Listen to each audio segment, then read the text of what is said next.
السلام عليكم ورحمة الله وبركاته. إن الحمد لله نحمده ونستعينه ونستغفره ونعوذ بالله من شرور أنفسنا ومن سيئات أعمالنا. من يهده الله فلا مضل له ومن يضلل فلا هادي له. وأشهد أن لا إله إلا الله وحده لا شريك له وأشهد أن محمدا عبده ورسوله. يا أيها الذين آمنوا اتقوا الله حق تقاته ولا تموتن إلا وأنتم مسلمون. يا أيها الناس اتقوا ربكم الذي خلقكم من نفس واحدة وخلق منها زوجها وبث منهما رجالا كثيرا ونساء واتقوا الله الذي تساءلون به والأرحام إن الله كان عليكم رقيبا. يا أيها الذين آمنوا اتقوا الله وقولوا قولا سديدا يصلح لكم أعمالكم ويغفر لكم ذنوبكم ومن يطع الله ورسوله فقد فاز فوزا عظيما. أما بعد فإن خير الكلام كلام الله عز وجل وخير الهدي هدي محمد صلى الله عليه وعلى آله وصحبه وسلم. وشر الأمور محدثاتها فإن كل محدثة بدعة وكل بدعة ضلالة وكل ضلالة في النار. معاشر المسلمين والمسلمات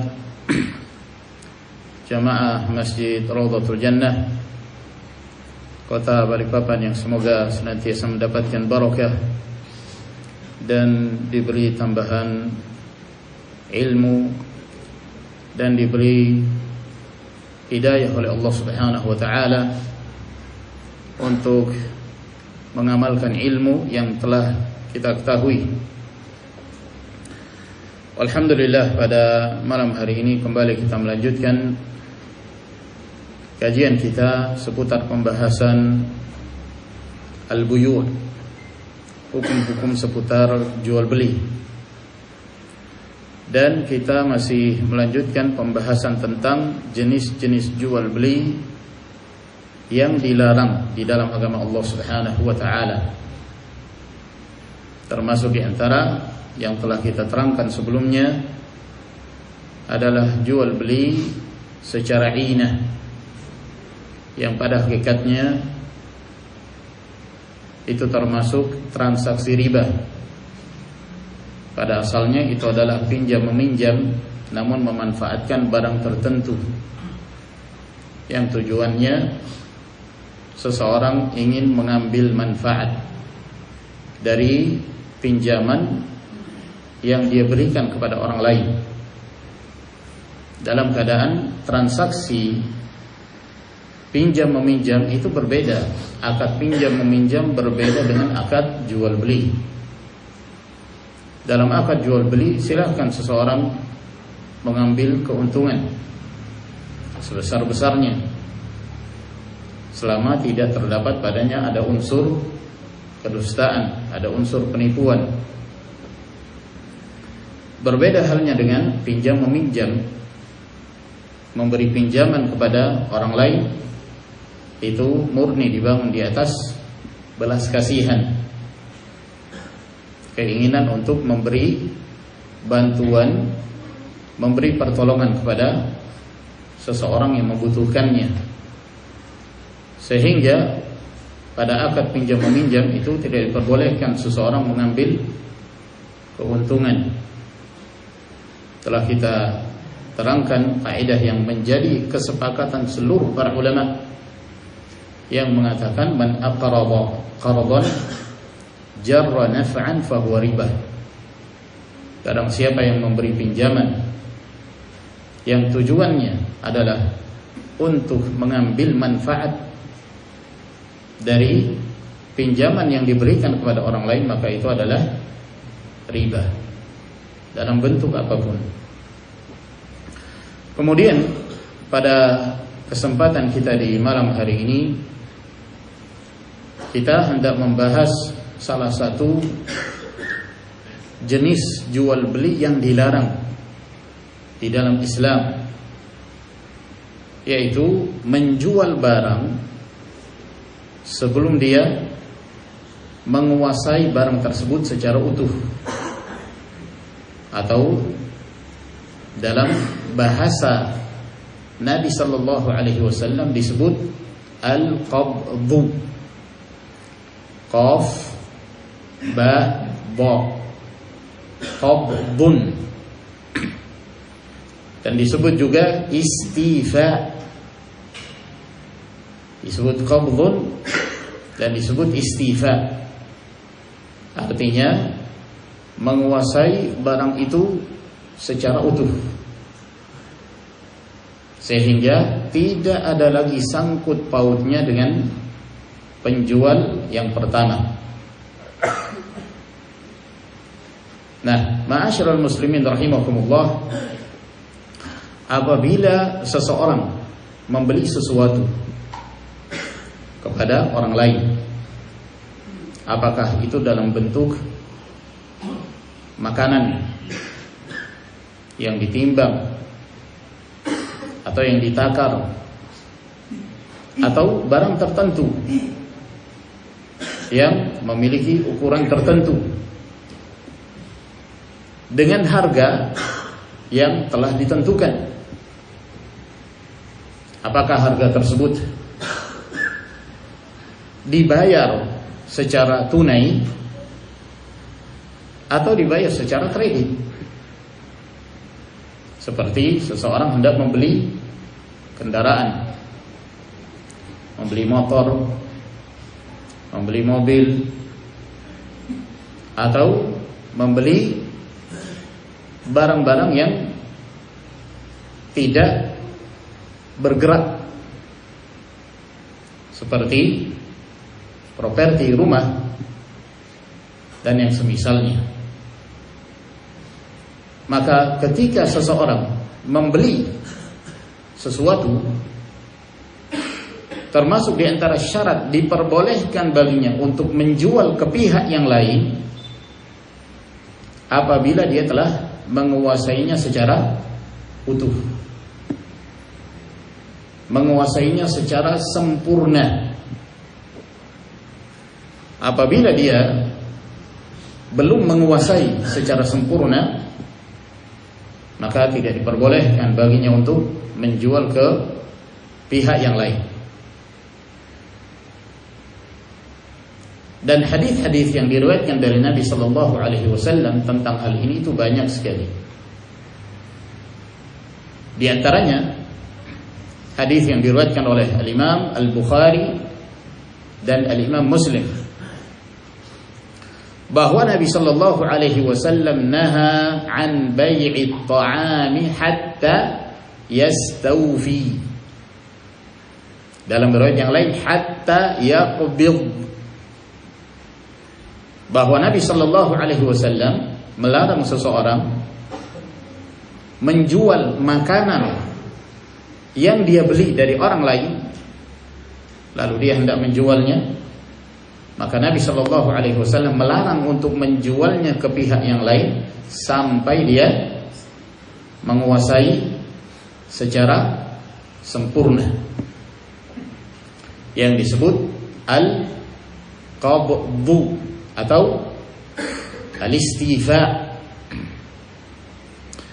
Dalam hadis yang diriwayatkan oleh Imam Muslim dari sahabat Abdullah bin Umar radhiyallahu anhuma, kata beliau, kunna nabta'u at-ta'ama juzafan.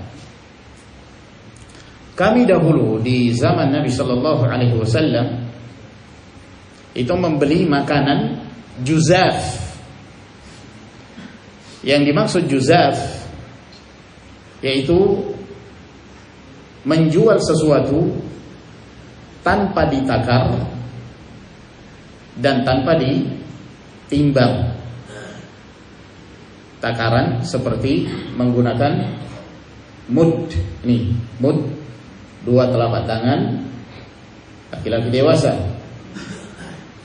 yang tidak terlalu besar dan tidak terlalu kecil. Ini ukuran takaran. 4 mud disebut sa', atau takaran yang dikenal pada zaman kita sekarang ini seperti liter, 1 liter dan yang semisalnya. Atau timbangan seperti menimbang sesuatu, gram atau kilogram. Nah, juzaf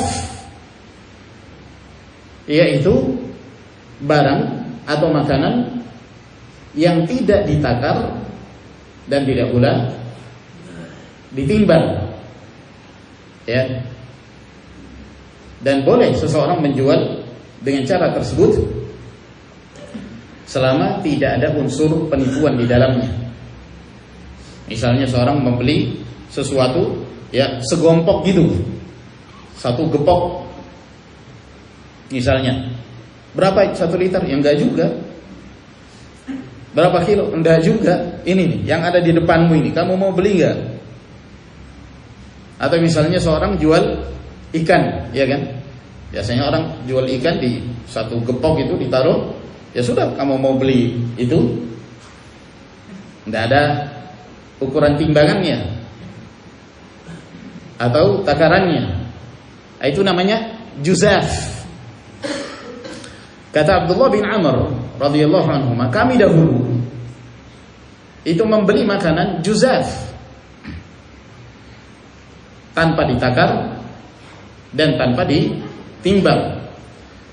Maka Rasulullah sallallahu alaihi wasallam mengirim utusan kepada kami untuk memindahkan makanan yang telah kami beli ke tempat yang lain sebelum kami menjualnya ke pihak yang berikutnya. Menjual makanan, dalam hadis ini disebutkan makanan.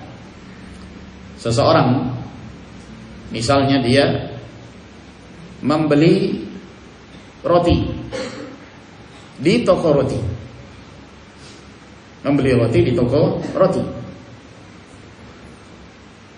maka ketika dia telah membelinya, walaupun sudah terjadi transaksi akad sempurna, deal, namun dia masih berada di toko roti tersebut, maka tidak diperbolehkan baginya untuk menjual ke pihak yang lain sampai dia keluarkan, pindah ke tempat yang lain di luar kekuasaan pemilik roti atau penjual roti tersebut. Dia keluarkan dulu dari tokonya hingga dia menguasai roti tersebut secara utuh, roti atau yang semisalnya. Maka kata Abdullah bin Umar, Nabi sallallahu alaihi wasallam memerintahkan kami untuk memindahkan makanan yang telah kami beli ke tempat selain dari tempat si penjual pertama sebelum kami menjualnya ke pihak yang lain.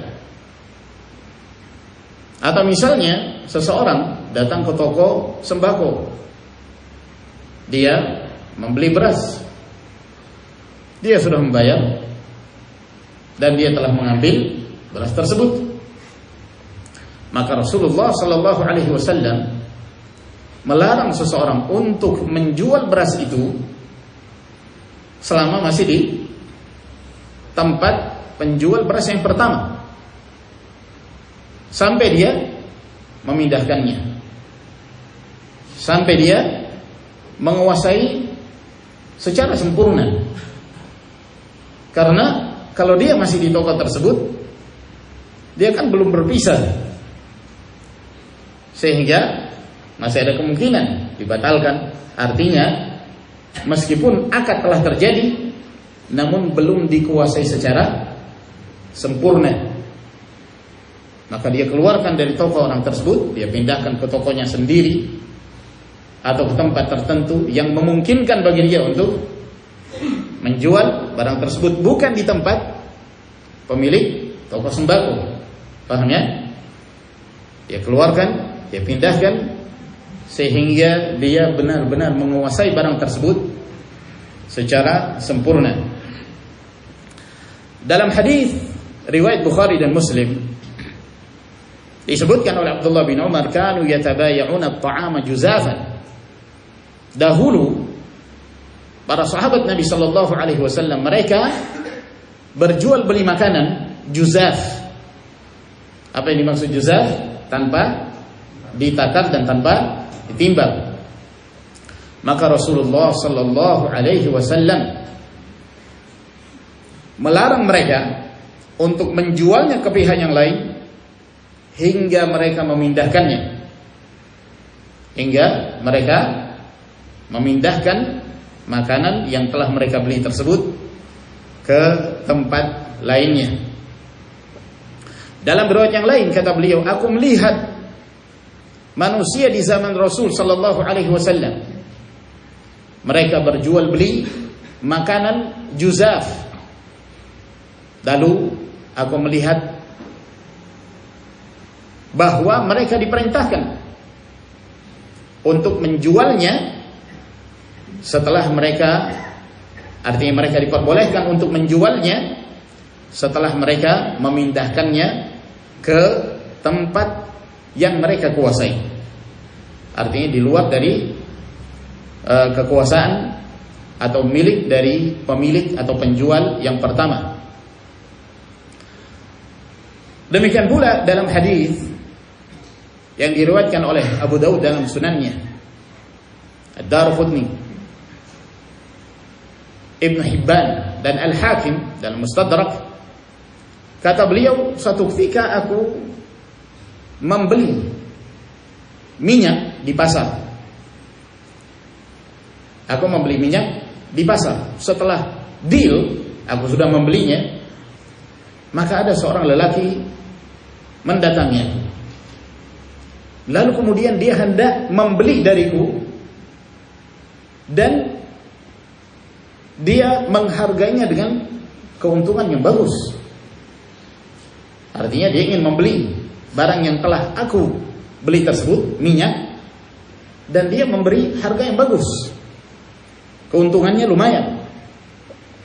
Maka hampir saja aku ingin memukul tangannya dahulu mereka yang berjual beli apabila mereka hendak berjual beli untuk menunjukkan telah terjadi jual beli yang sempurna, maka mereka menandainya dengan saling menepuk tangan. Deal. Saling menepuk tangannya antara penjual dan pembeli. Jadi Abdullah bin Umar radhiyallahu taala anhuma, beliau membeli minyak di pasar. Di tempat itu juga beliau belum memindahkan. Maka ada seseorang yang hendak membeli dariku minyak yang baru aku beli dengan keuntungan yang bagus. Kata beliau, aku ingin memukul tangannya. Artinya tanda deal, tanda setuju. Ketika aku hendak memukul tangannya, maka ada seseorang dari belakangku, dia menarik tanganku. Aku hendak menyatakan deal dengan tangannya, maka ditarik oleh seseorang dari belakangku. Maka aku menoleh. Ternyata beliau adalah Zaid bin Thabit radhiyallahu anhu, juga salah seorang sahabat Nabi sallallahu alaihi wasallam. Maka kata Zaid, la tabi'hu haitsu ta'tahu hatta tahuzahu ila rahlik. Jangan engkau menjual di tempat di mana engkau membelinya. Jangan engkau menjual di tempat di mana engkau membelinya sampai engkau menguasainya dan membawanya ke tempatmu. Karena sesungguhnya Rasulullah sallallahu alaihi wasallam beliau melarang untuk dijual barang-barang yang telah dia beli hingga pedagang, yaitu penjual tersebut, menguasainya, membawanya ke tempat yang yang dia kuasai. Artinya dia telah meninggalkan tempat transaksi jual beli dengan penjual yang pertama, lalu kemudian dia hendak menjual kepada pihak yang berikutnya. Silahkan. Lihat bagaimana para sahabat Nabi Sallallahu Alaihi Wasallam menegakkan amar ma'ruf di antara mereka, di antara para sahabat radhiyallahu taala anhum.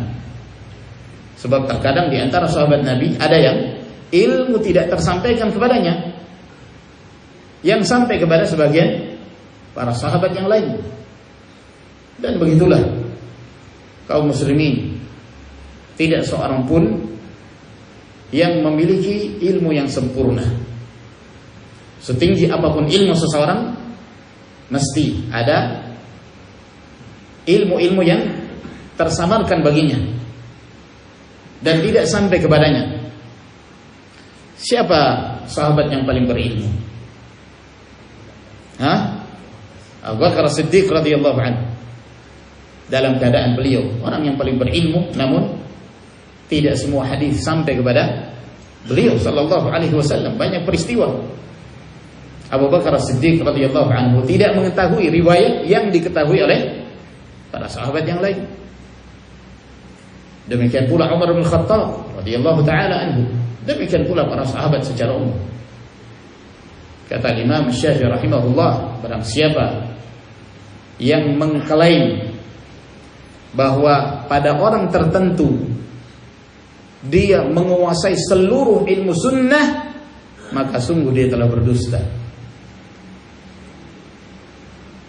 Setinggi apapun ilmu seseorang, maka ada hal-hal yang dia luput darinya. Oleh karena itu para ulama saling melengkapi. Kadang-kadang dalam madhab Abu Hanifah ada fatwa-fatwa yang keluar keliru, yang benar dalam madhab Syafi'i misalnya. Kadang-kadang dalam madhab Syafi'i ada fatwa-fatwa yang keliru, yang benar dalam madhab Hambali. Oleh karena itu dalam berislam kita tidak diperbolehkan untuk membatasi pemahaman kita dalam madhab tertentu, dalam pemahaman fikih, dalam pembahasan fikih. Namun kita melihat kepada dalil dari madhab manapun. Siapa yang membawa dalil dan penempatan dalil itu sahih, benar, maka itulah yang menjadi pegangan dan sandaran kita. Itulah nasihat seluruh para ulama. Abu Hanifah, Malik bin Anas,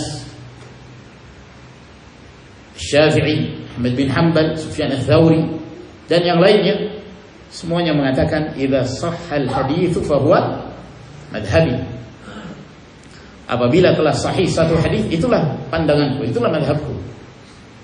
Maka pelajaran yang penting dalam hadis ini bahwa Zaid bin Thabit ketika mencegah Abdullah bin Umar yang hendak menjual ke pihak yang lain sebelum dia memindahkannya dan menguasai secara utuh, beliau melarangnya. Apa alasan beliau? Hadis Rasulullah sallallahu alaihi wasallam.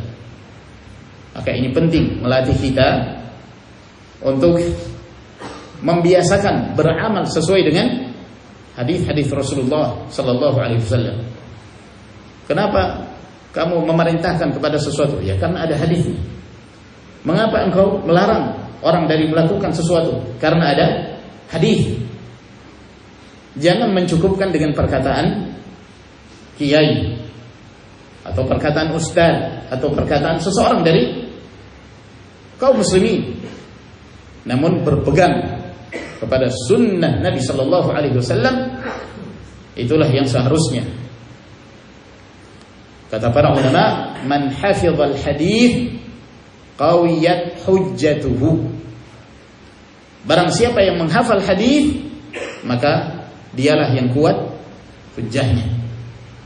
Dialah yang kuat hujjahnya. Kemudian diterangkan oleh Muhammad bin Ismail As-San'ani rahimahullah tentang hadis ini. Kata beliau, hadis ini merupakan dalil bahwa tidak sah seorang pembeli untuk menjual apa yang telah dia beli qabla an yahuzahu ila rahlih. Sebelum dia menguasai secara utuh, secara sempurna dengan membawanya ke tempatnya. Artinya dia keluarkan dari tempat penjual yang pertama, mengeluarkannya dari tempat penjual yang pertama.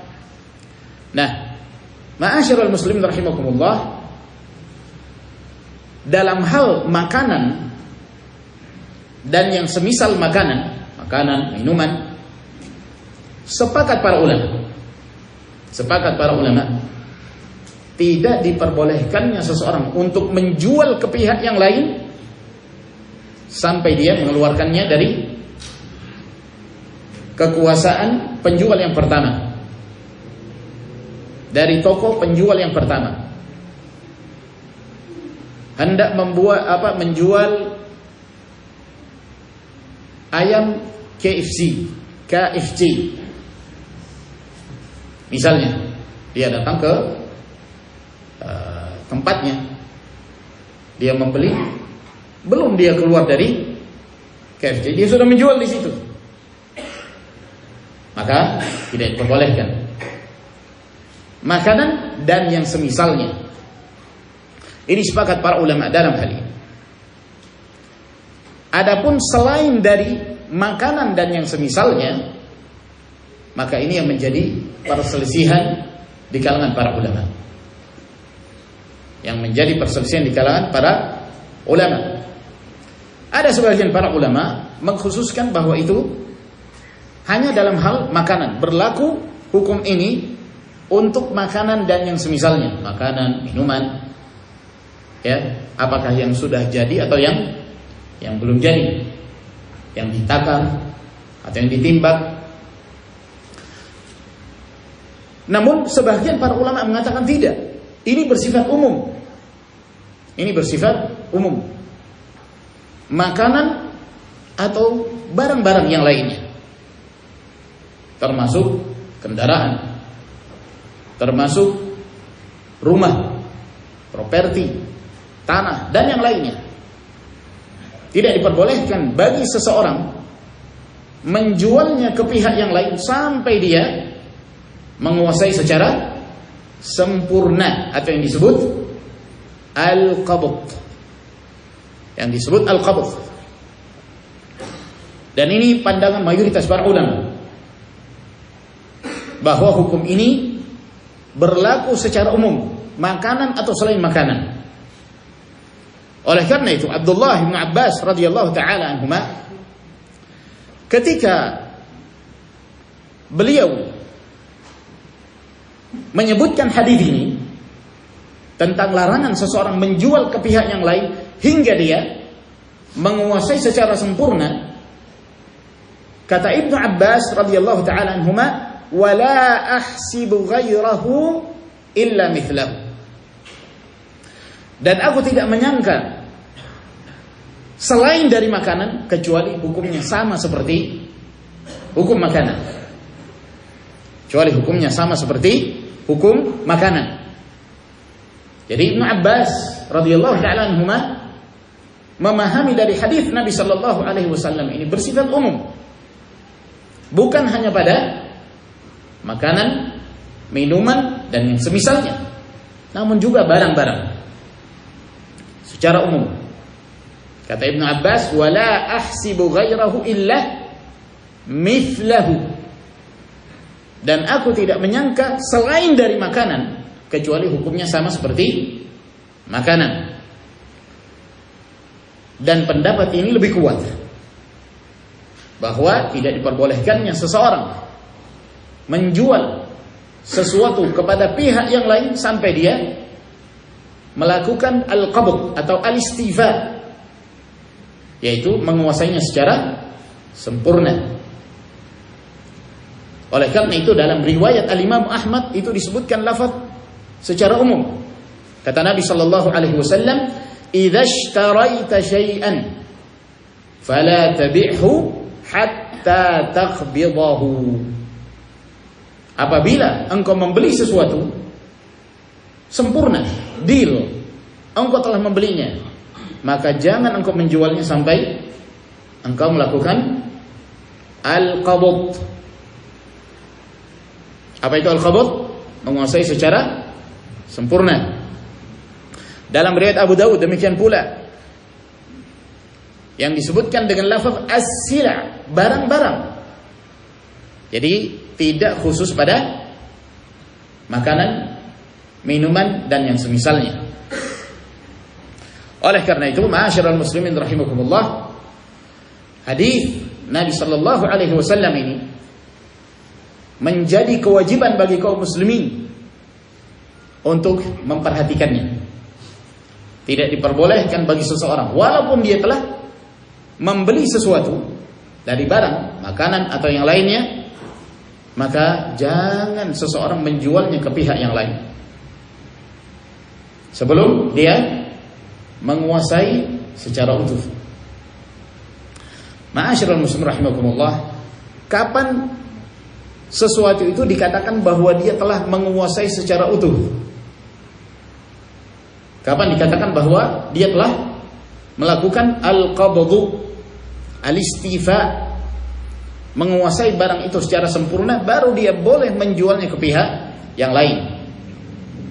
Para ulama menjelaskan bahwa setiap barang al-qabd padanya sesuai dengan kondisinya. Sesuai dengan kondisinya. Apabila barang itu termasuk barang yang ditakar, maka dia menguasainya apabila dia menakarnya untuk menjual ke pihak yang lain.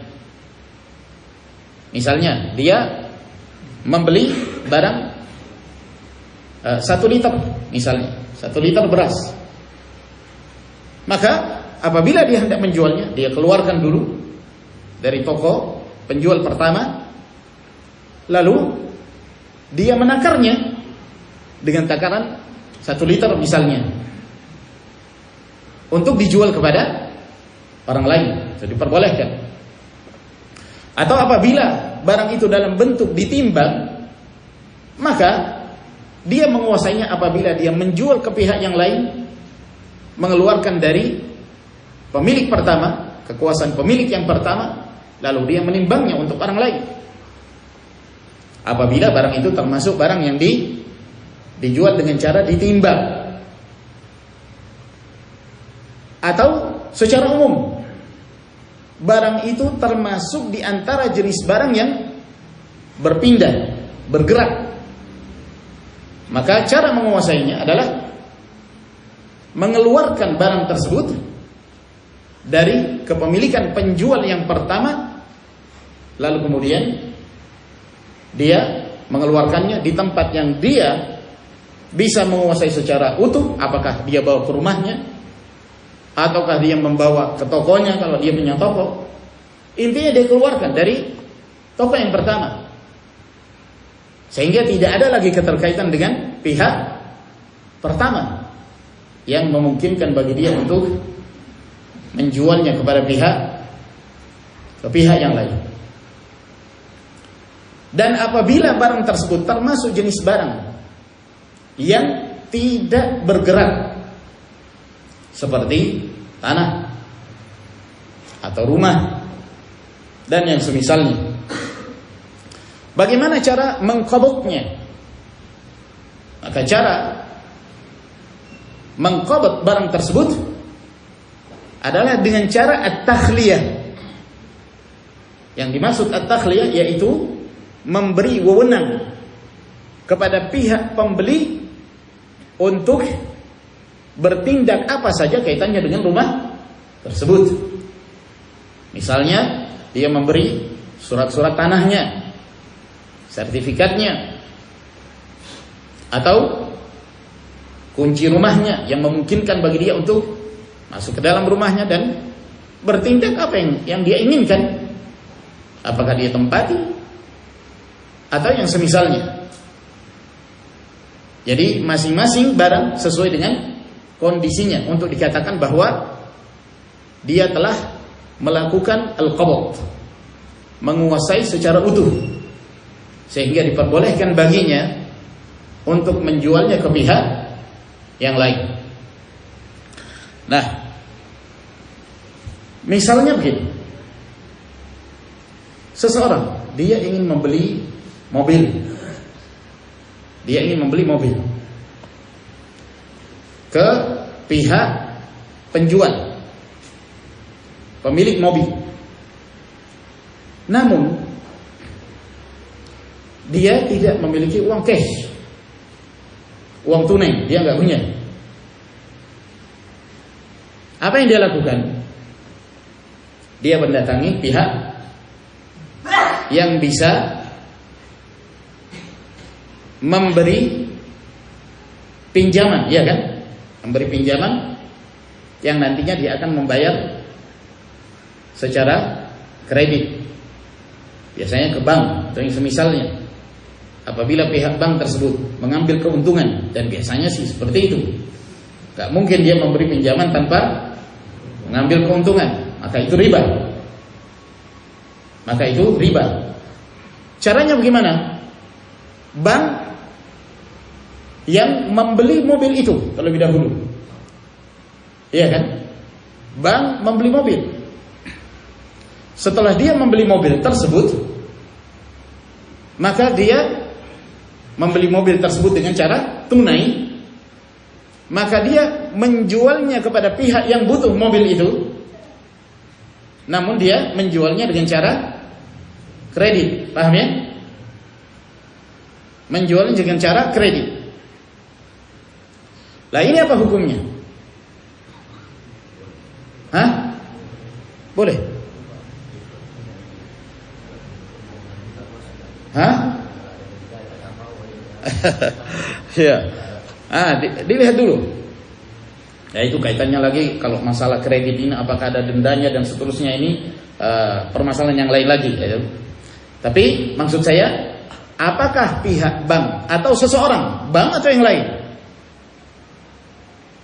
diperbolehkan untuk menjual barang yang telah dia beli? Jawabannya boleh, tapi dengan catatan dia harus menguasai barang itu secara sempurna. Harus ada dari pihak bank yang datang ke toko itu, yang membeli langsung mobil tersebut, yang kemudian mengeluarkannya dari toko atau tempat penjualan mobil itu. Dia keluarkan sampai betul-betul dia menguasai secara sempurna. Setelah itu boleh dia menjual kepada pihak yang membutuhkan mobil itu. Tapi dia harus melakukan qabd terlebih dahulu. Adapun kalau misalnya pihak bank atau seseorang dia hanya menelpon pemilik mobil, ini ada orang yang butuh mobil tersebut, ya tolong kalau si fulan datang, berikan mobil ini dia, karena kami sudah menyelesaikan pembayarannya. Dia menjual kepada pihak ini yang ketiga, sementara dia belum menguasai. Ini yang dilarang oleh para ulama. Ini yang tidak diperbolehkan. Sebenarnya permasalahannya ringan, ya. Tinggal kamu utus saja pihak bank untuk mengambil mobil itu, kamu keluarkan dari tempatnya, kuasai secara utuh, bawa ke bank atau kemana saja, kamu jual kepada pihak yang ketiga, selesai. Ya. Adapun kamu tidak melakukan qabd secara sempurna, lalu kemudian kamu menjualnya kepada pihak yang ketiga, ini tidak diperbolehkan. Ini yang dilarang. Syarif paham ya? Nah, jadi ini yang dimaksud al-qabd. Masing-masing sesuai dengan kondisi dan keadaannya. Ya. Masing-masing sesuai dengan kondisi dan keadaannya. Dan ini juga kaitannya dengan apa yang telah kita sebutkan dari syarat-syarat sahnya jual beli.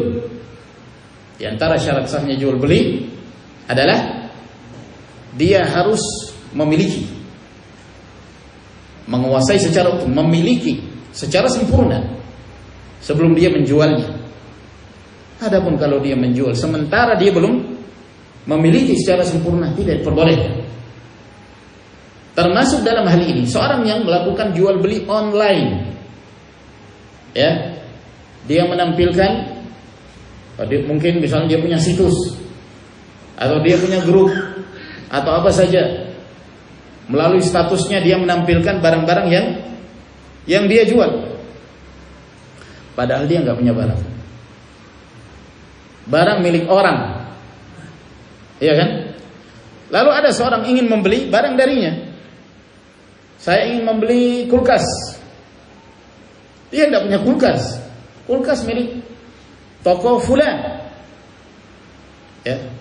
Lalu dia sudah tawar-menawar. Harganya berapa? Oh ini, kalau ini harganya 7 juta. 6 juta setengah. Boleh nggak? Ya sudah, karena kamu langganan tidak apa-apa. 6 juta setengah. Nah, biasa kan kalau penjual punya trik-trik bahasa. Ya. Hati-hati, di Arab juga begitu. Ya. Kalau antum berangkat umroh, ya, hati-hati, sudah ditawarkan dia, ala sya'n annak zabun, karena kamu langganan sudah nggak apa-apa. Padahal ke yang lain begitu semua. Ya, apa keistimewaan kamu dikhususkan dari yang lain, ke yang lain begitu juga. Gombal ya, dalam jual beli. Jadi dia mengatakan ya sudah 6 juta setengah untuk kamu. Mana deal. Dia belum punya barang. Setelah dia baru datang ke toko tertentu, dia sudah mengetahui harganya. Harganya itu misalnya 5 juta setengah. Dia diberi harga spesial misalnya, tapi dia belum menguasai. Dia bukan sebagai wakil dari pemilik toko tersebut. Dia bukan sebagai agen yang mendapatkan izin resmi untuk melakukan tawar-menawar kepada pihak yang lain. Maka dia terjatuh ke dalam larangan yang disebutkan oleh Nabi Shallallahu Alaihi Wasallam, la tabi' ma laysa indaka. Jangan engkau menjual sesuatu yang engkau tidak miliki. Jangan engkau menjual sesuatu yang kamu tidak memilikinya. Bahkan tidak diperbolehkan. Apa yang harus dia lakukan? Ya, apakah dia terus terang? Misalnya, ya saya hanya menawarkan. Kalau misalnya Anda ingin membeli, ya saya akan membeli dulu. Setelah saya membelinya, baru kita tawar-menawar. Ya, kalau nggak jadi ya tanggung resiko, kan gitu. Sebagaimana yang sudah kita terangkan. Ada jenis-jenis yang diperbolehkan walaupun seseorang belum memiliki barang. Ada yang disebut jual beli salam, disebut juga jual beli salaf. Ini nanti akan kita terangkan insyaallah. Ada juga yang disebut jual beli istisna. Ya, jual beli dia tidak memiliki barang tersebut tapi dia membuat. Ini apa hukumnya? Seorang ingin baju, dia datang ke tukang jahit.